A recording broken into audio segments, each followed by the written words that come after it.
Hello and welcome to part 2 of this Mixcraft series. If you haven't watched part 1 and you want to follow this mix, I suggest that you go back and check it out. Today we're going to be finishing the groundwork for your session. These are some essential and basic things that you can do to prepare any mix regardless of its genre or style. These steps are essential parts of the whole mixing process. A lot of different engineers have their own methods. This happens to be mine as of now.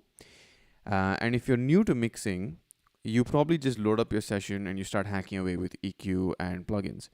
While this is okay, it may not always give you good results. So it's kind of important to have your own process to prepare your mix for the later creative aspects that you can delve into. And when you reach that point, you don't want to be worrying about too many technical details. So this kind of groundwork and preparation is really important and quite helpful. Okay, so now that we have our fader set up to some kind of static mix that's working somewhat throughout the song, what we're going to do is we're going to listen to the whole session.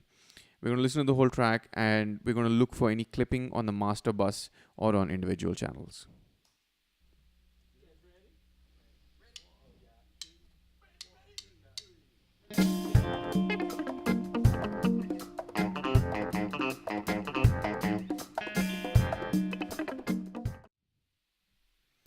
Okay, once you've listened to the whole session, you might want to just check all your tracks for clips.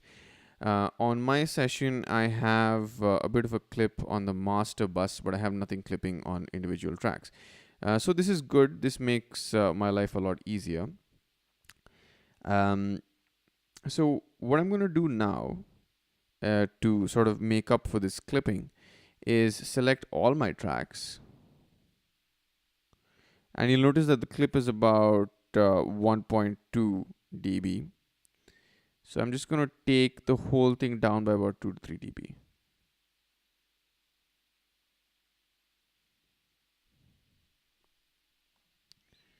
And I'm going to listen to this session all over again, just to make sure.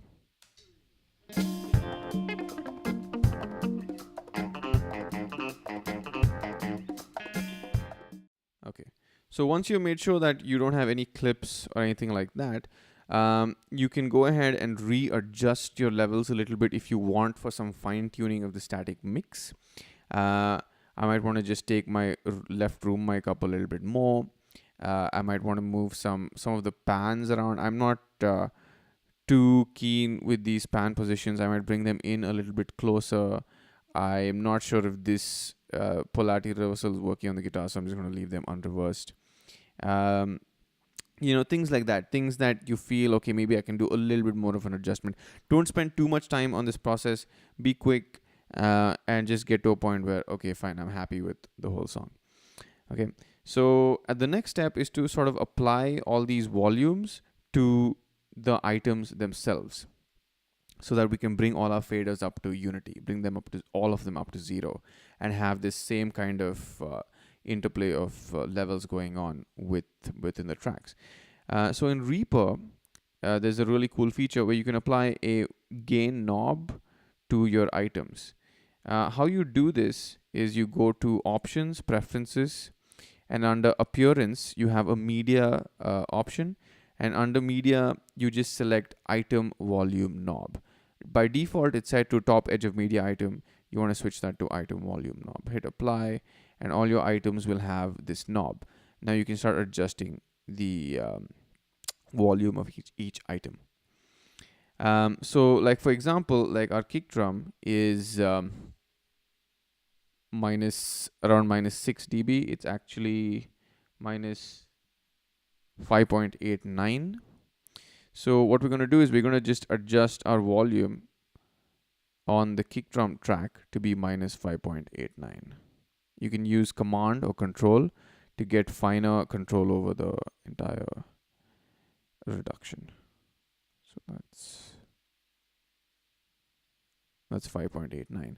Now what I can do is I can bring my kick drum fader to unity. You can do this by double clicking on the fader and it's back to unity. You do this for essentially all your tracks until everything is set to unity.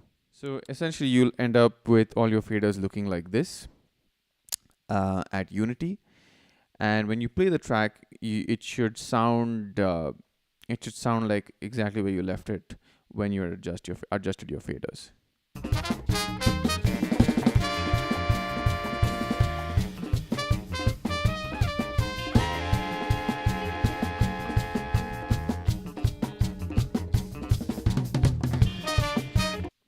So our tracks are working together, all our faders are at unity. Now you might be wondering why you need to do this if you've already adjusted our volumes with the faders. Well, there are two reasons. One is that when you have a static mix, you might want to make adjustments to the volumes of different instruments as the mix progresses over time for creative reasons and maybe technical reasons, whatever you may encounter. So just to make that process easier, it's important that you have equal amount of boost and cut on all your faders. It just makes life a lot easier, and it's much easier to keep track of where everything is in your mix in terms of level. The second reason is kind of a throwback to the analog days of recording. Engineers that worked on mixing desks would try to make a mix work with the faders as close to unity as possible, because the faders on analog desks are essentially variable resistors and colored the signal least when they were at unity. So although this is mostly irrelevant today, it still makes for a very healthy starting point for balancing your levels. So once at unity, we can start setting up our VCA groups. VCAs basically make life a lot easier when you're having a large project to deal with. This isn't such a big project, but we're going to make VCA groups anyway because it's just going to make things easier. Why not? So VCA, or voltage control amplifier, is basically a fader that controls a lot of other faders. It's especially helpful for things like drum kits, where you have upwards of 8 channels most of the time. And once you have your faders set up where you want them, you can proceed to assign a VCA to control the whole drum kit as one instrument with just one fader. Okay, so let's just set one up. First thing you want to do is just insert a new track. You can do that with Command T, Control T, whatever, depending on whatever system you're using. And we'll just call this VCA1. All right.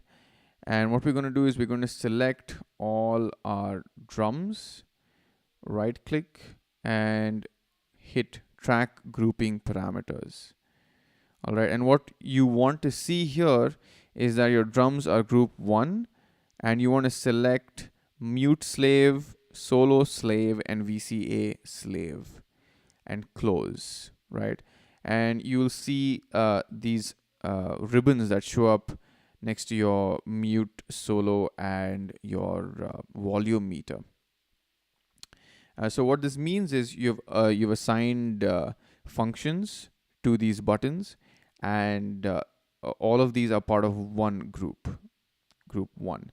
So we're going to go to our VCA, and we're going to right click, go to grouping parameters, make sure it's on group 1 again, and make this our mute master, solo master, and VCA master. So at this point, once you've done this, if you solo your VCA1, you'll be able to hear only the drums.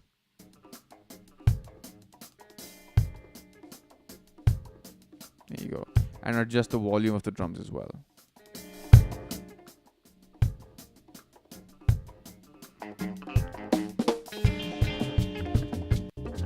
Or just mute the drums if you want. So you can see how this makes life a lot easier when you're working with large projects.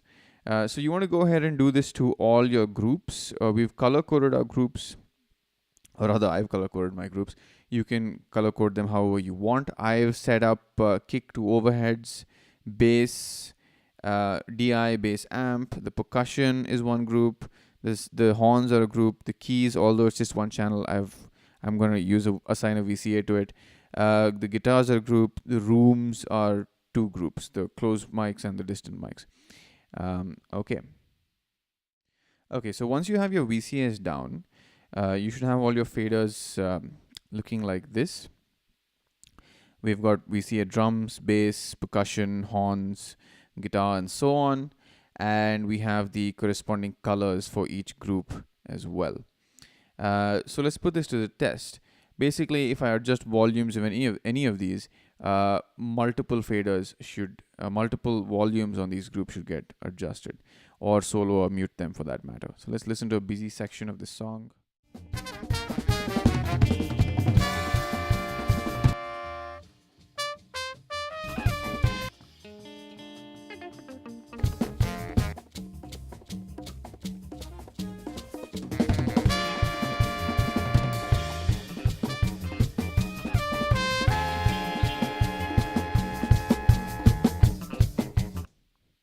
Okay, the VCA seem to be doing fine. Now it's important to note that you can't apply any processing to the VCAs. The VCAs only control the volume output of these tracks.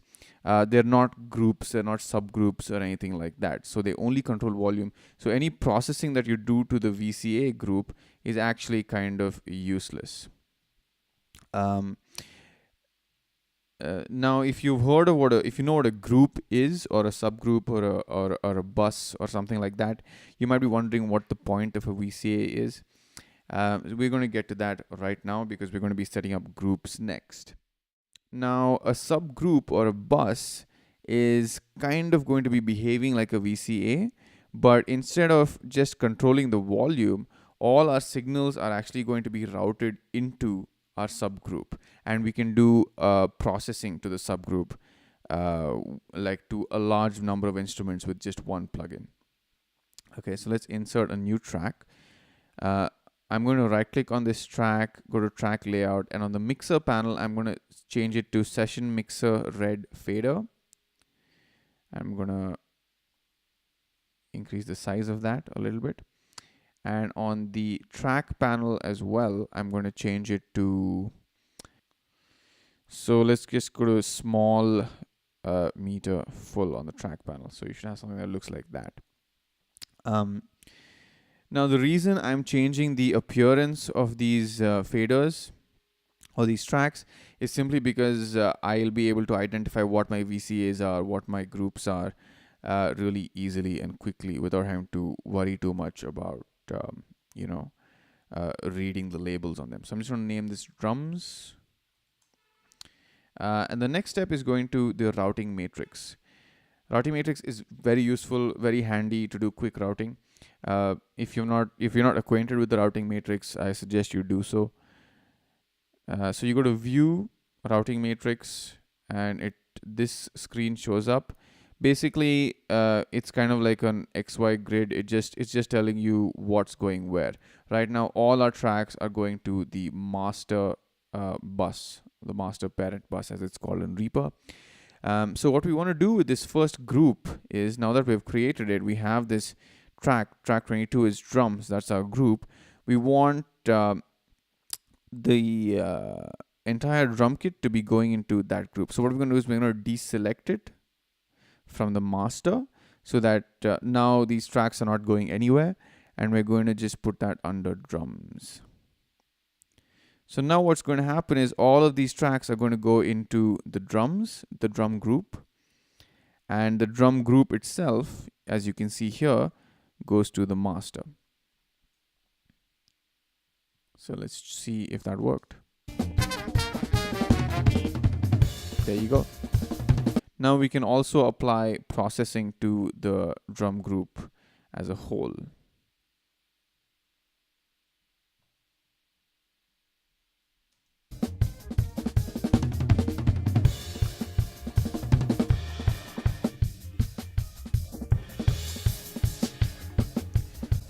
Right, so now all our drums are getting processed.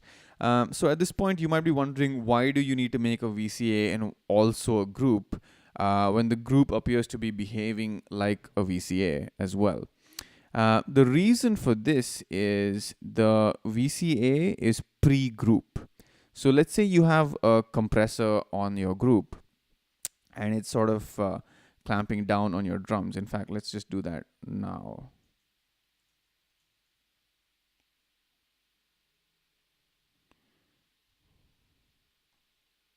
right? So we've got a compressor. Let's just listen to the drum kit.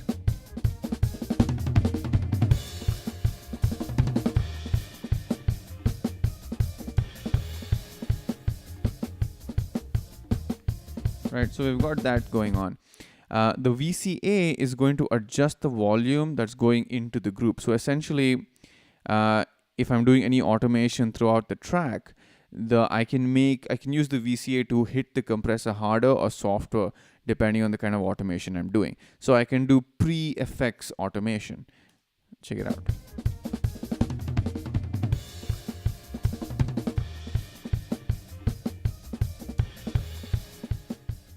So as you can see, as I dial back, I'm hitting the compressor less, and as I dial it up, I'm hitting the compressor a lot more. This can be really useful if you're using dynamic effects on groups, and you don't want to overload your compressor, or you don't want the compressor to be squashing your signal too much. You want it to react to the automation that's going on your VCA, on your group. This is the best way to do it. Once you've done that, you can also, if you're happy with the way the dynamics are working and your effects on the group are working, you can also do post effects automation on the group fader itself. So this just gives you a lot of options. It keeps your entire mix clean, and you don't have any surprises later on. You know exactly what's going on and where it's going. Okay, so if you've done this correctly, you should have about 8 groups in all. And what we want to do is we want to leave the groups at unity for later in the mix where we do post effects automation. All right. So essentially, your project should be looking like this by now. All your groups here, your VCAs here, and let's just see if our groups are working the way you want them to.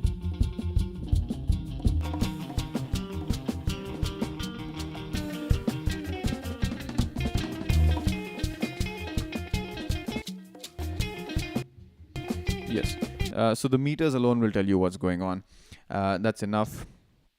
So at this point, we're good. We're at a really, really good place in terms of the way we've prepped our track. The next thing you want to do is maybe clean up some tracks. For example, the toms. The toms here are picking up a lot of things throughout the session. If you listen to it carefully.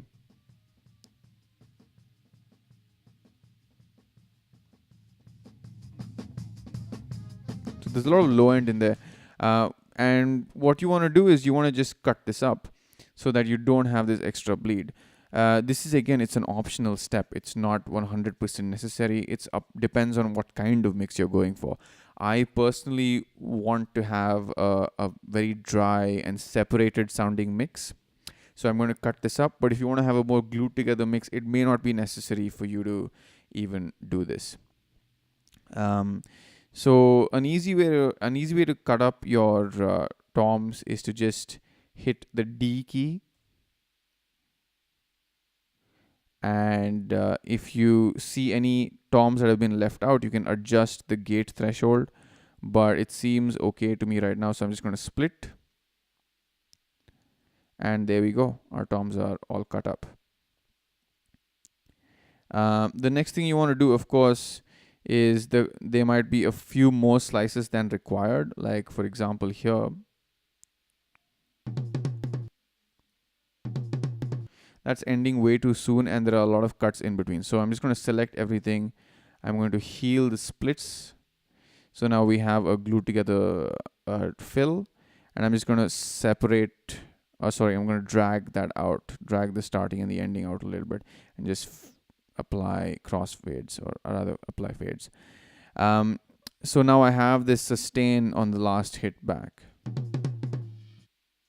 right? Which got some symbol in it, but that's okay. I want that tom sustain over there. So essentially, you want to do this to every single tom hit that you've got, and you'll finally end up with something that looks like this, right? Again, this is entirely optional. It's not 100% necessary for you to do.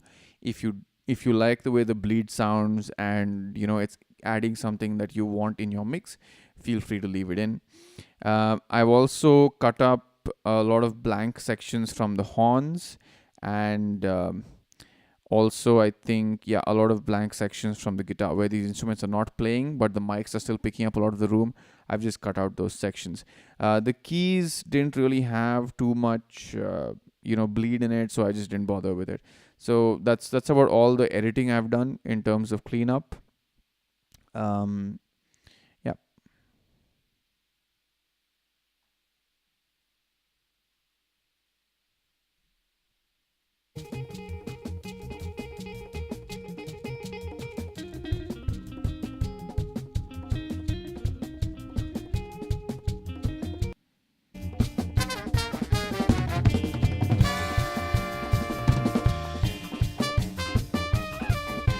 Okay, so at this point, you should have all your faders at unity.